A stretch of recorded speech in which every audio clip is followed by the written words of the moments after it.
नमस्कार। आज का दिन ऐसा बताया जा रहा था ऐतिहासिक होगा, क्योंकि खाप पंचायतों ने जो ऐलान किया था, 15 दिन का अल्टीमेटम दिया था, वो पूरा हो गया था पहलवानों के समर्थन को लेकर के।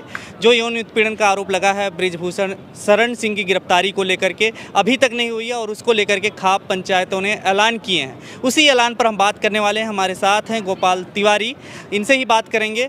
क्या कहेंगे सर कि 28 तारीख को एक बहुत बड़ा मतलब खाप पंचायतों ने फैसला लिया है कि 28 तारीख को महिला महापंचायत होगी नई संसद भवन में, जबकि 28 तारीख को ही पीएम मोदी उद्घाटन करने वाले हैं। उसमें 1280 सांसदों के बैठने की जगह जो बताई जा रही है उस संसद भवन की, उसी संसद भवन में कैसे महिला महापंचायत होगी? देखिए, एक बात तो बिल्कुल स्पष्ट है कि ये जो धरना है, ये जो प्रदर्शन है, ये धीरे धीरे करके जन आंदोलन में तब्दील हो चुका है।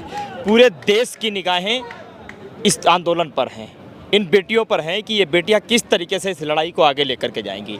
आज बहम में जो पंचायत थी, उस महापंचायत में काफ़ी प्रतिनिधि खाप पंचायत के थे, संयुक्त किसान मोर्चा के थे। एक लंबी डिस्कशन के बाद में ये तय किया गया कि इनकी लड़ाई में हम सब शामिल रहेंगे, लेकिन डिसीजन सारे पहलवानों के होंगे, पहलवान आगे रहेंगे, हम सब इनकी ताकत बनकर के इनके पीछे खड़े रहेंगे। उसी में से सामूहिक जो निर्णय निकल करके आया वो ये आया कि 28 तारीख को हम जिस दिन नरेंद्र मोदी जी उसका उद्घाटन करने के जा रहे हैं नई संसद का, उस दिन हम जो है वहाँ पर एक पंचायत करेंगे जस्ट उसके बाहर, ताकि उनको ये समझ में आए कि इस देश में उद्घाटन करना इतना महत्वपूर्ण नहीं है जितना महत्वपूर्ण है इस देश में बहन बेटियों की सुरक्षा करना। ऐसी संसद का उद्घाटन करने से क्या फ़ायदा जिसमें बैठ करके लोग बहन बेटियों की सुरक्षा करने के लिए नियम और कानून न बना सकते हों, उस पर बहस न कर सकते हों, आवाज़ न उठा सकते हों। ऐसी संसद का क्या फ़ायदा? इसलिए हम उनको बताना चाहते हैं और उनके माध्यम से ही वहाँ पहुँच करके उस माध्यम से हम देश की ओर भी इस बात को ले जाना चाहता है कि देखिए, जिन संसदों में बैठ करके कस्में खाई जाती हैं बहन बेटियों की रक्षा करने की, जिन संसदों में बैठ करके कस्में खाई जाती हैं स्त्रियों की लाज बचाने की, उसी संसद में बैठे हुए लोग जब हमारी बेटियों के भक्षक बन जाते हैं, लेकिन सरकार के जितने भी हुक्मरान हैं, जितने भी जनप्रतिनिधि हैं, उनके कानों पर जूं नहीं रेंगती है। इसलिए हम जाकर के वहाँ करने वाले। उससे पहले 23 तारीख की शाम को 5 बजे इंडिया गेट पर हम एक बहुत विशाल मार्च निकालने जा रहे हैं, कैंडल मार्च निकालने जा रहे हैं, जिसमें तकरीबन 80% से ज़्यादा महिलाओं की भागीदारी होगी, बाकी उसमें सारे पुरुष होंगे और बहुत बड़ा वो मार्च निकलेगा। और धीरे धीरे करके ये आंदोलन इसी तरीके से आगे बढ़ेगा, ये तब तक जारी रहेगा। कई तरीके के रूमर चलेंगे इस बीच में, तमाम एलिगेशन लगेंगे इस बीच में, इसको तोड़ने के भी प्रयास किए जाएंगे, इसको कमज़ोर करने के प्रयास किए जाएंगे, लेकिन ये आंदोलन अपनी जिस तीव्रता के साथ आज तक चलता आया है, ये आगे भी उसी तीव्रता के साथ चलता रहेगा। जब तक इन बेटियों को न्याय नहीं मिल जाता, बृजभूषण को जेल नहीं भेजा जाता, जब तक उनकी गिरफ्तारी नहीं हो जाती, तब तक ये आंदोलन ऐसा ही चलता रहेगा। लेकिन राहुल गांधी जी भी एक मतलब आरोप लगा रहे हैं कि नई संसद भवन का जो उद्घाटन हो रहा है प्रधानमंत्री कर रहे हैं, राष्ट्रपति को करना चाहिए, इस तरीके की भी खबरें आ रही हैं। और भी सावरकर जयंती भी है उस दिन, बता रहे हैं, तो उसको लेकर के क्या कहेंगे? देखिए, हमारे इस देश में सदैव स्वतंत्रता सेनानियों को पूजा जाता है, उनको नमन किया जाता है, जिन्होंने देश के प्रति वफादारी नहीं निभाई हो, देश के खिलाफ खड़े हुए हों, आज़ादी के समय अंग्रेजों की मुखबरी की हो। ऐसे लोगों की तो हम न जन्मतिथि मना सकते हैं, न पुण्यतिथि मना सकते हैं। ये काम वही कर सकते हैं जो आज भी देश से गद्दारी करने की मंशा रखते हैं या फिर गद्दारी कर भी रहे हैं। राहुल गांधी ने बिल्कुल सही कहा, देश के जो नए संसद भवन का जो पूरा जो सचित्र है, उस सचित्र की एक बहुत अच्छी रूपरेखा राष्ट्रपति को ही खींचनी चाहिए, अर्थात उद्घाटन राष्ट्रपति को ही करना चाहिए। क्या गलत उन्होंने कहा? तो ये क्या अब लग रहा है कि किसान और खाप भी उसी चीज़ का समर्थन करने जा रहे हैं एक तरीके से उनकी बात? देखिए, इन बेटियों के साथ पूरा देश खड़ा है, चाहे वो कोई भी दल हो, कोई भी सेना हो, कोई भी धर्म हो, कोई भी जाति हो, कोई भी प्रदेश हो, सब खड़े हैं। और इसलिए खड़े हैं क्योंकि ये वो खिलाड़ी हैं जिन्होंने एक बार नहीं 40 बार मेडल जीतकर इस देश को गौरवान्वित महसूस कराया है, तिरंगे का मान सम्मान बढ़ाया, बड़ी शान से इन्होंने तिरंगे को विदेशी सरजमी पर लहराया है। और जब आज तिरंगे को लहराने वाली, देश का मान सम्मान बढ़ाने वालों की बात नहीं सुनी जाएगी, तब क्या खाप पंचायत, क्या संयुक्त किसान मोर्चा, क्या कामगार संगठन, तमाम तरीके के लोग अलग अलग माध्यम से इनके साथ खड़े होंगे, अलग अलग तरीके से विरोध प्रदर्शन करेंगे, सरकार के खिलाफ इनकी मुहिम को और तेज करेंगे। लेकिन आप लोग कह तो रहे हैं महिला महापंचायत होगी, कैसे जाएंगे आप लोग? ट्रैक्टर मार्च निकला था 26 जनवरी, आपको याद होगा, हिंसा हो गई थी, खबरें आई थी, तमाम वीडियो जो वायरल हुए थे, गलत खबरें भी चल रही थी, लेकिन इसको कैसे मैनेज करेंगे आप लोग? और इतनी बड़ी फोर्स लगाई जाती है, नई संसद भवन कैसे जाएंगे जिस दिन पीएम मोदी आएंगे उद्घाटन करने? देखिए, पीएम मोदी कोई भगवान तो नहीं है, इस देश के एक जनप्रतिनिधि हैं और वो तो अपने आप को चौकीदार बताते हैं। वो तो देश के एक ऐसे चौकीदार बचाते हैं जिसे किसी भी वीआईपी सिक्योरिटी की ज़रूरत नहीं है, वीआईपी सुरक्षा की ज़रूरत नहीं है। फिर ऐसे इंसान से मिलना, ऐसे इंसान से बात करना तो और आसान होना चाहिए, कठिन होने की बजाय। इस देश में जब हमने ट्रैक्टर रैली निकाली थी 26 जनवरी के दिन, तब भी कोई हादसा नहीं हुआ था। एक जगह आईटीओ वो जगह थी जहां हादसे को क्रिएट करने की कोशिश की गई, लेकिन फिर भी उनकी कोशिश नाकामयाब रही।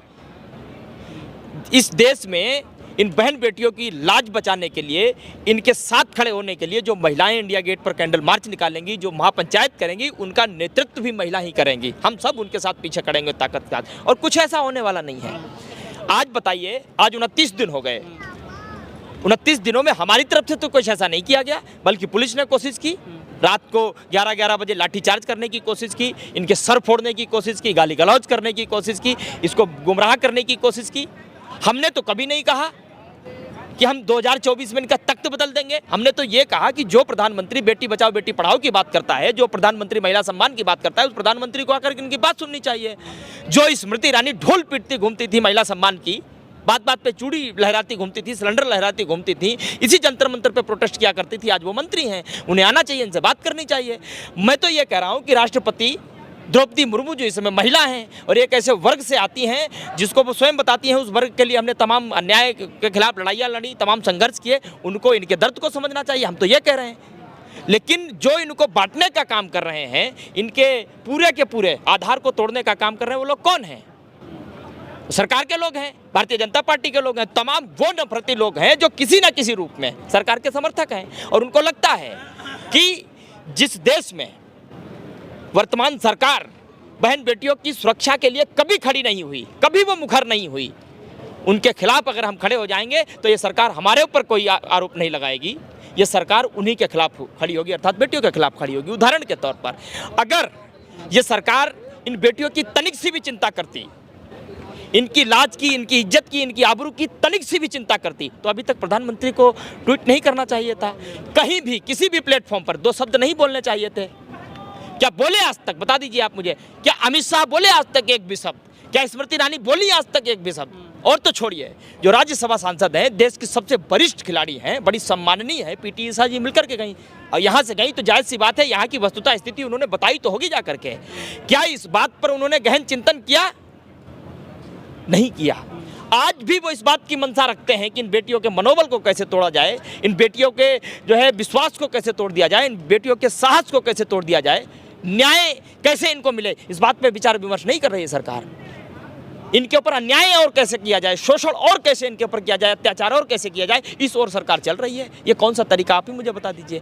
और जो प्रधानमंत्री कहते हैं कि मेरी 56 इंच की छाती है, तमाम इनके लोग, इनके दल के लोग, तमाम इनके जनप्रतिनिधि ढोल पीटते हैं कि 56 इंच का छाती वाला जो है इस देश का पीएम है। उसमें से 6-7 इंच की छाती निकाल लो, जो ब्रजभूषण की छाती पर प्रहार कर सके, उसे उठा करके जेल में डाल सके। अरे ऐसा शेर किस बात का, ऐसा 56 इंच का प्रधानमंत्री किस बात का, जो अदने से गुंडे को उठा करके जेल में नहीं डाल सकता, उसके खिलाफ 2 शब्द नहीं बोल सकता और इन बेटियों के पक्ष में नहीं बोल सकता?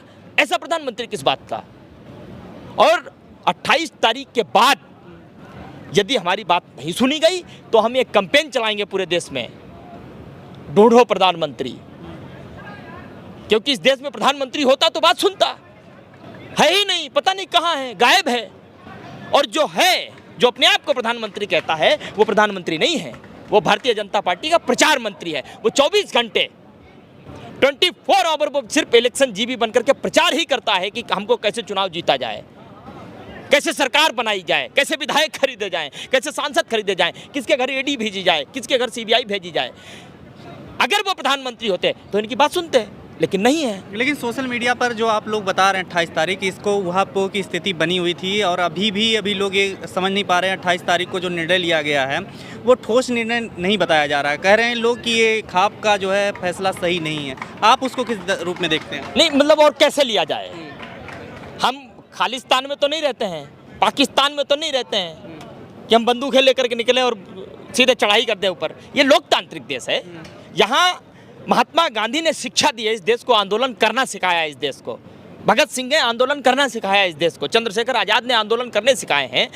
भीमराव अंबेडकर जी ने एक रूपरेखा बनाई है कि कैसे अपनी आवाज़ को उठाया जाए। तो अहिंसात्मक तरीके से हम अपनी आवाज़ को उठा रहे हैं।